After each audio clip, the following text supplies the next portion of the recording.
Giovedì 1 aprile 1982. Un passante nota uno strano liquido rossastro fuoriuscire dalla portiera di una Fiat 128. I carabinieri intervengono sul posto e notano sul sedile anteriore, lato guida, un catino, contenente una busta di plastica insanguinata. Dentro la busta la testa mozzata di un uomo, tagliata con una sega, mentre il corpo viene rinvenuto nel bagagliaio posteriore. La vittima è Aldo Semerari, scomparso misteriosamente 4 giorni prima. Ma chi è Aldo Semerari? Semerari è almeno 4 persone in una. Uno psichiatra. È direttore dell'Istituto di Psicopatologia Forense e perito fra i più autorevoli nei tribunali italiani. Noto soprattutto come autore di perizie psichiatriche d'alta scuola e come consulente in molti dei casi giudiziari più rilevanti negli anni 70, come ad esempio quello relativo all'omicidio dell'attore e regista Pierpaolo Pasolini e quelli relativi al clan dei Marsigliesi. Secondo è un post-fascista. Semerari è anche un fervente post-fascista. È passato dall'essere uno stalinista di ferro negli anni 50 all'estremo opposto nel decennio seguente. Gli piace mostrarsi nella vita privata attorniato da simboli nazisti, sempre in compagnia dei suoi Doberman. Per sovvenzionare la propria attività politica estrema, ha iniziato a fare perizie compiacenti per gruppi criminali, come a Nicolino Selis prima che diventasse uno dei fondatori della Banda della Magliana, ma anche verso camorristi e mafiosi. Terzo è un iscritto alla P2. Quarto è un collaboratore del SISMI, il servizio segreto di informazione militare. Questa è dunque la sua vita, ma non solo, è un pezzo della vita di questo paese.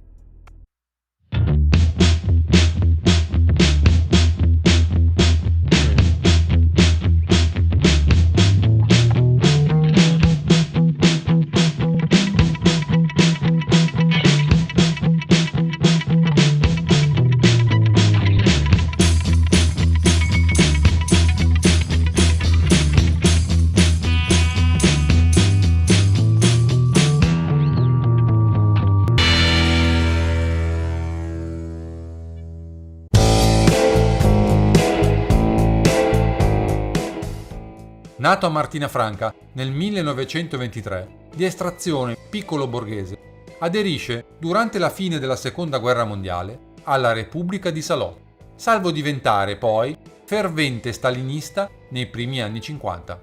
Frequenta infatti la sezione Appia, che lascia nel 1955, dichiarandosi apertamente fascista. Propugnatore di teorie antisemite, dichiaratamente pagano e adoratore del sole, e uso consumare fegato crudo in occasione dei riti dei solstizi, Semerari è solito dormire su un letto di metallo nero, sormontato da una bandiera con la svastica e protetto dai suoi Doberman, cui impartisce solo ordini in tedesco. Traduce i testi di psichiatria di Karl Jaspers, poi firma con Franco Basaglia il testo Psichiatrica marxista. Nel 1961 assurge alla cronaca come redattore della perizia sullo stato mentale della principessa Cesaretto Borghese, un caso di coercizione di incapace nell'alta borghesia. Non sono mai riuscito a capire veramente le motivazioni delle posizioni politiche di mio padre, nel senso che ho sempre avuto l'impressione di una certa superficialità per quanto riguarda, io naturalmente ho parlato di politica con lui da adulto, quando lui era fascista. La mia sensazione è che lui fosse uno spirito profondamente inquieto e sostanzialmente insofferente di quelle che erano le idee dominanti dell'ambiente in cui si trovava. Io credo che il passaggio sia dovuto alle sue carte, ho cercato di trovare scritti, qualche cosa che facesse un po' comprendere un po' più a fondo queste sue posizioni politiche, non ho trovato uno scritto di politica.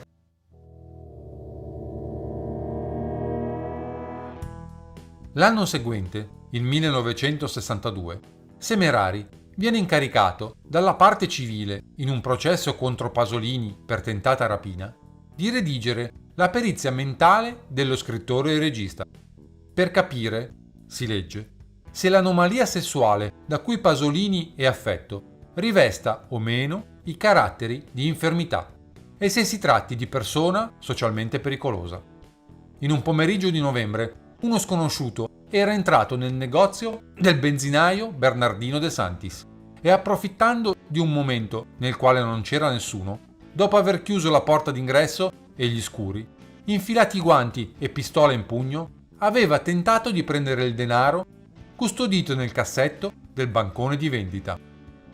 Alla reazione del De Santis, l'uomo era fuggito, minacciando "ci rivedremo ancora", e salendo su un'auto che in seguito sarebbe stata riconosciuta dal numero della targa come quella di Pierpaolo Pasolini. Interrogato dai carabinieri ed in seguito dal magistrato, lo scrittore aveva confermato la sua presenza nel negozio e tutte le circostanze denunciate dalla vittima, ma aveva recisamente negato di aver commesso i fatti addebitatigli dalla parte lesa. Il magistrato, in seguito, avrebbe riconosciuto Pasolini colpevole dei reati per i quali era stato imputato. Condannato in primo grado, lo scrittore non sconterà mai la pena per sopravvenuta amnistia. Il professor Semerari, a suo tempo, conclude la diagnosi di malattia mentale su Pierpaolo Pasolini con il seguente giudizio. Appare evidente che nel caso in questione sussistono sicuri elementi, fondati e gravi indizi che l'atto criminoso commesso dal Pasolini sia espressione di un'infermità di mente che abbia escluso o quantomeno scemato grandemente la sua capacità di intendere e volere.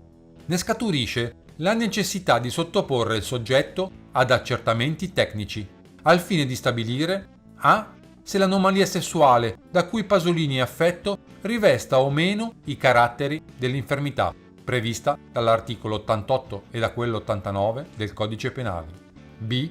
se tale infermità abbia avuto rilevanza nel determinismo dell'azione delittuosa, escludendo o scemando grandemente, senza escluderla, la capacità di intendere o di volere del soggetto al momento del fatto.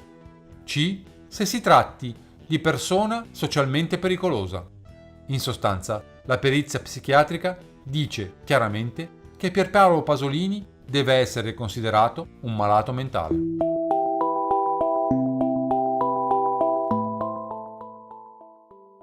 L'ingegner Franco Siniscalchi, massone democratico e principale fonte interna di informazioni delle deviazioni piduiste, riferisce che Semerari viene iniziato alla massoneria nella loggia Pitagora di Roma, che faceva capo a Palazzo Giustiniani.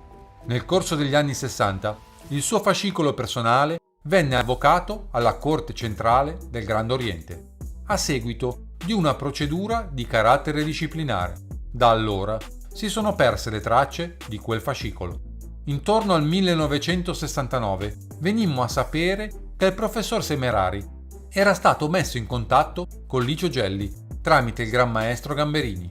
Preciso che all'epoca non si parlava ancora di Loggia P2 né di Licio Gelli, ma di un raggruppamento che si riuniva nello studio dell'avvocato Ascarelli in Piazza di Spagna al numero 9.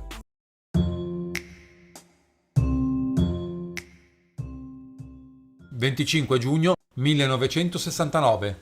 Il generale Manet, l'uomo che sta investigando sul generale De Lorenzo ed il piano solo, muore per una crisi cardiaca, mentre sta per deporre proprio presso la commissione parlamentare d'inchiesta sul piano solo. I familiari di Manet sosterranno che il generale sia stato ucciso.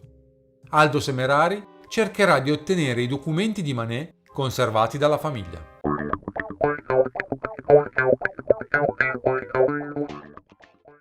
«17 giugno 1970. La perizia del Semerari in favore del questore Chiré, invischiato nel giro delle bische romane della contessa Naccarato, risulta decisiva per farlo uscire di scena. Una storia, quella delle bische, che coinvolge alcuni dei componenti del clan dei Marsigliesi, nonché alcuni futuri partecipanti alla banda della Magliana.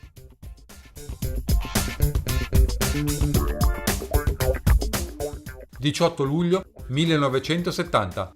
Dopo la strage di Piazza Fontana, Aldo Semerari viene incaricato con il professor Durante della perizia di Valpreda, l'anarchico accusato per le stragi milanesi.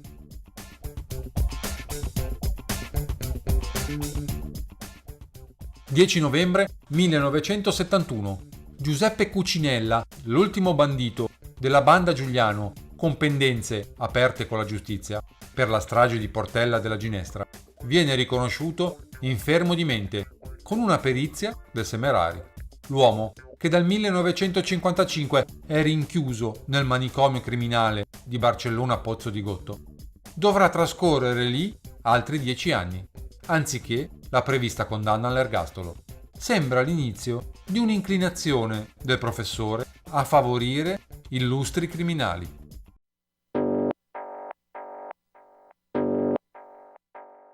«1973. Nata come centro studi al di fuori del movimento sociale, su iniziativa dell'ex parlamentare del movimento sociale Pino Rauti, nel 1973 Ordine Nuovo viene fatto oggetto di un decreto di scioglimento del Presidente della Repubblica per ricostituzione del partito fascista.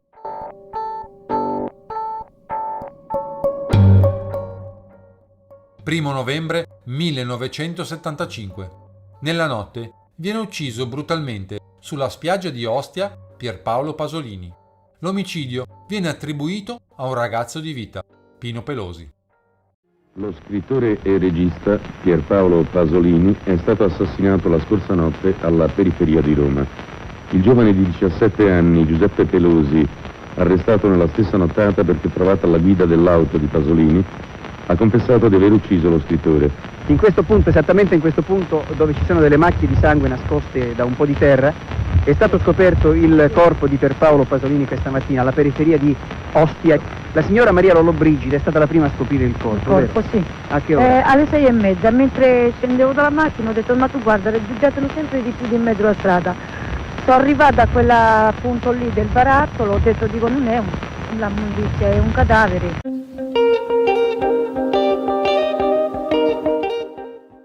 «9 febbraio 1976.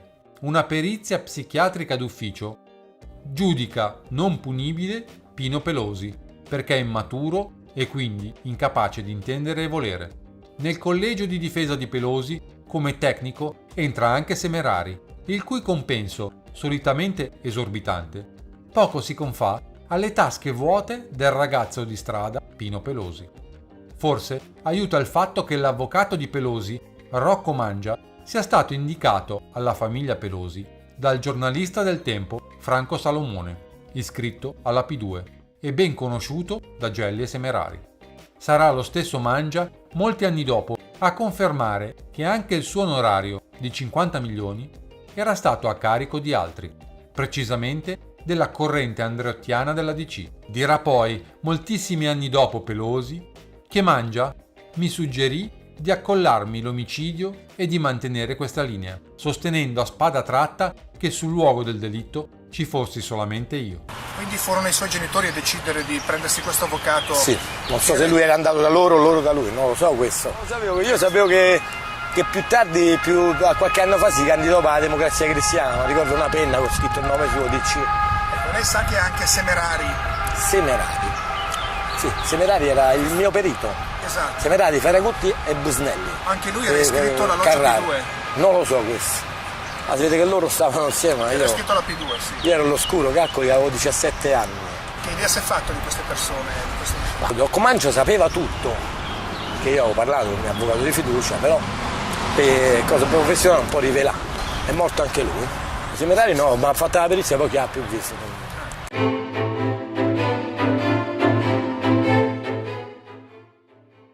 26 marzo 1976. Albert Bergamelli, uno dei capi del clan dei Marsigliesi, viene arrestato in un residence sulla via Aurelia, a Roma, rintracciato seguendo i movimenti di una donna, Antonella Rossi, che proprio per la sua banda cura la logistica dei rifugi. Bergamelli fa una strana dichiarazione.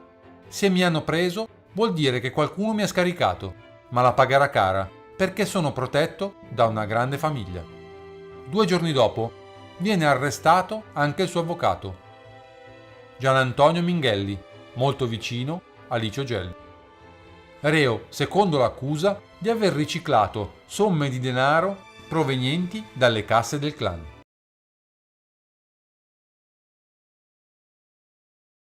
La giustizia borghese si ferma all'ergastolo. La giustizia rivoluzionaria va oltre. Un tribunale speciale ha giudicato Vittorio Occorsio e lo ha ritenuto colpevole di avere, per opportunismo carrieristico, servito la dittatura democratica, perseguitando i militanti di Ordine Nuovo, le idee di cui questi sono portatori. L'atteggiamento inquisitorio tenuto dal servo del sistema Occorsio non è meritevole di alcuna attenuante. L'accanimento da lui usato nel colpire gli ordinovisti lo ha degradato a livello di un boia. Anche i boia muoiono. La sentenza emessa dal Tribunale del Movimento Politico Ordine Nuovo è di morte e sarà eseguita da uno speciale nucleo operativo. Avanti per l'Ordine Nuovo. 10 luglio 1976. Il giudice Occorsio viene ucciso da Pierluigi Concutelli a Roma, la mattina del 10 luglio 76, con 32 colpi di mitra, mentre si sta recando in ufficio con la sua auto, una Fiat 125 Special, all'incrocio fra via Mogadiscio e via Giuba, nel quartiere Trieste, a poche decine di metri da casa sua. Sarebbe partito per le ferie 3 giorni dopo, aspettando il rientro del collega imposimato. Eugenio, lei è stato il primo testimone, l'unico che era a casa quando suo padre è uscito. Cosa è successo in quei primi minuti? Niente, io ero ancora a letto, ho sentito due raffiche di mitra, erano le 8:35 circa. E allora niente, non so perché, ma ho capito subito. Allora sono sceso, sono venuto qui, già era arrivata un po' di gente, mi era venuto incontro il portiere dicendo Eugenio qua là, qua là. Io ho chiesto di dirmi solamente se era morto, mi ha detto di sì, allora sono andato lì, però ero completamente, cioè senza parole, ho avuto una forza di piangere, di fare niente, e soprattutto mi sono trovato completamente solo perché eravamo soli a casa, perché eravamo io e lui purtroppo è andato così, sono rimasto solo, allora ho dovuto chiamare tutti, è stato un momento molto, molto delicato. Cioè, ha pensato lei ad avvisare sua madre? Ho avvisato tutti quanti, poi sono cominciati ad arrivare e poi tutto quello che derivava. Senta, e suo padre aveva ricevuto delle minacce? No, che io sappia, che sapessimo noi in famiglia, no, non aveva mai ricevuto minacce. Però era un po' di tempo che non voleva più la scorta. Non voleva più la scorta perché era un periodo non tanto caldo, cioè c'erano stati quei momenti dei processi che erano stati più brutti, adesso sembrava un momento, anzi stava quasi per andare in ferie, sembrava un momento calmo, mai come in questo momento non ce l'aspettavamo, e invece è successo proprio adesso. Senta, follia politica è stato definito questo crimine, che cosa può dire lei? Non lo so, follia e basta. Pochi giorni prima, Occorsio aveva interrogato Licio Gelli. Prima di dileguarsi, i suoi assassini prendono la sua borsa, con all'interno il fascicolo sui sequestri e, come rilevato dal giornalista Franco Scottoni, un documento che svela l'acquisto da parte dell'Organizzazione Mondiale per l'Assistenza Massonica, OMPAM, di un edificio a Roma per $8 milioni, pari al totale della cifra pagata per i riscatti dei rapimenti per cui era stato arrestato Albert Bergamelli.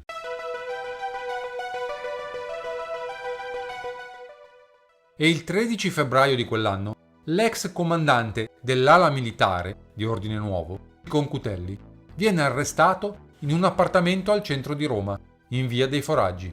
Nel covo del terrorista viene ritrovata una notevole quantità di armi, tra cui un mitra Ingram M10 con silenziatore, uguale a quello impiegato nell'omicidio del giudice Vittorio Occorsio, oltre a esplosivo e a 11 milioni di lire, provenienti dal riscatto relativo al rapimento di Emanuela Trapani. Emanuela Trapani, figlia dell'amministratore delegato della Helen Curtis, era stata tenuta segregata per 40 giorni e quindi liberata, a seguito del versamento di un riscatto, che si sarebbe aggirato tra i 10 e i 20 miliardi di lire. Il capo della banda dei rapitori, Renato Vallanzasca, sul quale pendevano già 3 ergastoli, era stato l'unico del gruppo a essersi mostrato alla giovane privo di passamontagna. Da quanto tempo eri a Roma? Ma le dici perché sei venuto a Roma? Mi piace la città, non mi credi? Sono innamoratissimo di Roma. Quali sono le tue idee politiche? Le tue idee politiche quali sono? Da che parte stai? Da che parte stai? Concutelli lo conoscevi, Lanzasca?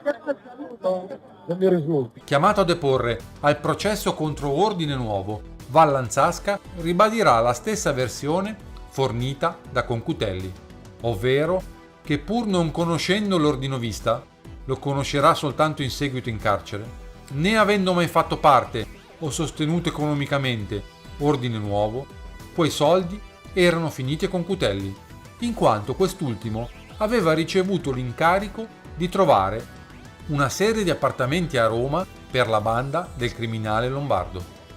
Quei milioni costituivano dunque gli affitti e i depositi per gli immobili locati. Io fino a prova contrario, fino ad oggi, io ho sempre detto e mi sono sempre assunto tutte le mie responsabilità, tutte. E a me dirmi, sì, sapevo che le armi me le dava Concutelli, che gli appartamenti me li dava Concutelli, con Concutelli ci avrei fatto 7 omicidi occorsio, non mi costerebbe niente, perché mi fate un baffo. Però dire una cosa e accettare io una cosa che non ho fatto, essere messo in mezzo a rossi, bianchi, neri, tutta la gente che sono brave persone, come le intendo io, senz'altro cattive per il pubblico ministero, le accetto come persone con le quali posso avere uno scambio sia per un dialogo, sia anche, e dico di più, se a me Concutelli mi avesse detto c'è da andare a sequestrare Tizio e Caio, c'è da andare a prendere 5 miliardi, io sarei andato con Concutelli a sequestrare Tizio e Caio.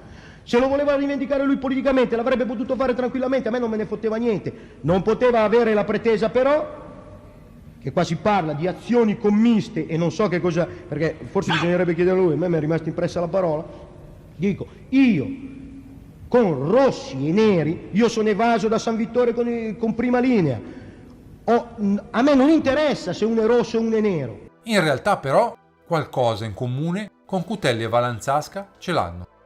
L'uomo che aveva svolto per loro alcune perizie, Aldo Semerari.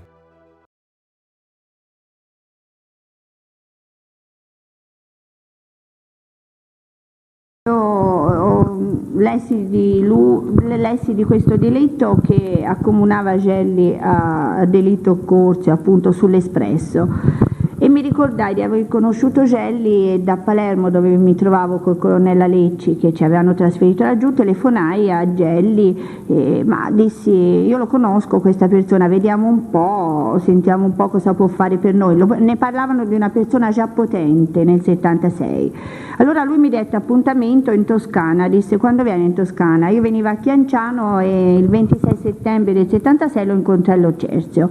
All'Ocerzio il primo episodio mi parlò appunto di quello che si diceva del delitto occorsio su di lui. Lui mi diceva che dovevo partire con l'aereo la mattina presto nella sua stanza e ascoltava le notizie direttamente dall'Ansa su quello che veniva scritto, questo me l'ha detto lui e più però l'ho visto io che ascoltava queste notizie, sul delitto occorsio. Gli dava una grande preoccupazione, ha passato nottate senza dormire su questa cosa, però...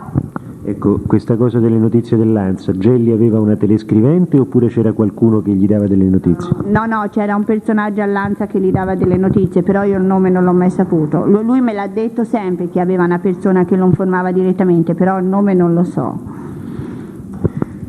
Torniamo alla questione Occorsio, all'omicidio di Occorsio. Gelli era preoccupato, sono usciti molti articoli, lei citava l'Espresso, sono usciti articoli anche sull'Unità. Qual era l'origine delle sue preoccupazioni, quali erano le cose che lui non voleva che venissero dette sul suo conto, al di là dell'accusa generale? No, lui era preoccupato perché le accuse erano ben dirette a lui e lui diceva che sì, poteva essere stato protagonista di alcune cose, ma cercava di rassicurarmi che insomma non era un assassino, che poi invece magari era anche un assassino, me ne sono resa conto dopo, perché a volte non si ammazza solo con la pistola in pugno, si ammazza in tanti modi e lui ha ammazzato in tutti i modi la gente.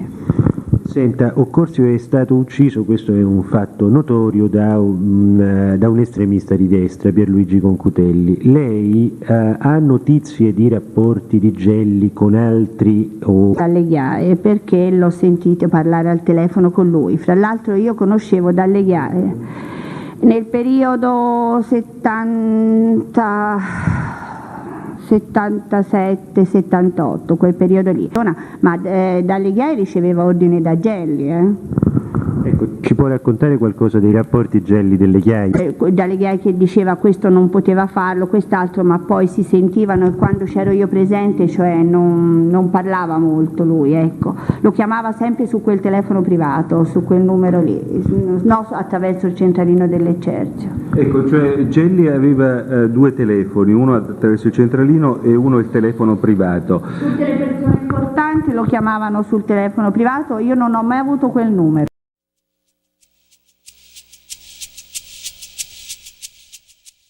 Nel maggio del 1977, dopo la cattura di Pierluigi Concutelli e di altri esponenti nell'ambito dell'inchiesta per l'omicidio del giudice Vittorio Occorsio, gli ex ordinovisti scampati all'arresto, Sergio Calore, Paolo Signorelli, Massimiliano Facchini e Paolo Aleandri, assieme ad alcuni esponenti della destra radicale come Aldo Semerari e i fratelli Fabio e Alfredo De Felice, decidono di dare vita a una nuova iniziativa politico-culturale attraverso la pubblicazione di un giornale. Dice Paolo Signorelli: Sergio Calore, che potremmo definire il mio braccio destro per tutta l'area della provincia di Roma, mi propose, insieme ad altre persone di Tivoli, di dar vita a una nuova iniziativa politica con la pubblicazione di un giornale. Così, insieme, decidemmo di fondare Costruiamo l'Azione. Io poi feci confluire nell'iniziativa altre persone, con le quali, dopo molti anni, avevo riallacciato i contatti, come Fabio De Felice, che non vedevo dal 1953, anno della sua uscita dal Movimento Sociale, e come il criminologo Aldo Semerari. Nacque così questo foglio di lotta. Gli ideologi di Costruiamo l'Azione elaborano una cosiddetta strategia dell'attenzione nei confronti della sinistra radicale, un tentativo cioè di superamento degli steccati ideologici, del tutto similare a quella strategia di alleanza operativa e di conseguente abbandono della storica contrapposizione con la sinistra radicale, portata avanti nello stesso periodo dall'ala spontaneista dell'evasione neofascista, impersonata dai nuclei armati rivoluzionari di Valerio Fioravanti. Un tentativo di convergenza che però non poté contare mai su un reale coinvolgimento della sinistra, che bocciò con diffidenza, almeno sul terreno politico, il possibile progetto di cooperazione.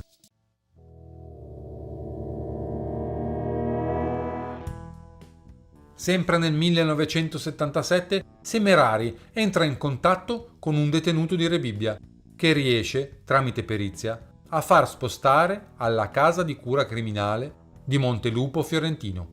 Il detenuto è un sardo che di nome fa Nicolino Selis. Selis è dentro per spaccio nella zona di Ostia. Ha diversi precedenti penali, fra i quali un'evasione. Ma soprattutto è sospettato dell'omicidio colposo di una fotomodella tossicodipendente, il cui corpo è stato rinvenuto in avanzato stato di decomposizione.